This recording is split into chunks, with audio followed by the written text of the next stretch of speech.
যারা জীবনে অসাধারণ কিছু করতে চায় ডায়েরিতে লিখে ফেলেন প্রত্যেকেই। রেগুলার রুটিন করবেন, আগামী দিন কখন কি করবেন।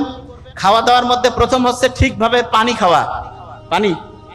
আর পানি শোনেন, কুসুম কুসুম গরম পানি খাবেন, কুসুম কুসুম গরম পানি ব্রেনের জন্য ভালো। পিওর অক্সিজেন, বুক ভরে শ্বাস নেবেন, ছাড়বেন। সানলাইট। আর শয়তানের ওই যে কমান্ডার ইন চিফ ঘড়ি নষ্ট করার জন্য যে বুদ্ধিগুলো দিছে তার মধ্যে 1 নাম্বার দিছে বেশি রাত জাগা। বেশি রাত জাগেন মানে আপনি শয়তানের ওই যে কমান্ডার ইন চিফের পক্ষে কাজ করতেছেন, বেশি রাত। 2 নাম্বার কি? সমালোচনা করা। মানসিক দেখলে 3 জন মিলিয়ে আরেকজনের সম্বন্ধে বললেন, ওই 3 জন যার পর ও যার সম্বন্ধে বললো তার সম্বন্ধে বলতেছেন, সবচেয়ে ফালতু মার্কা কাজ। 3 নাম্বার কি? অন্যের প্রতি ঘৃণা। 4 নাম্বার কি? রাগ হওয়া।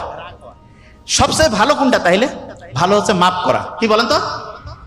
আচ্ছা, তা আমি একদিন বলতেছিলাম ভাই মাফ করে দেওয়া লাগবে, তা বলছে স্যার আমার তো কারোর সাথে কোনো গ্যাঞ্জাম নাই।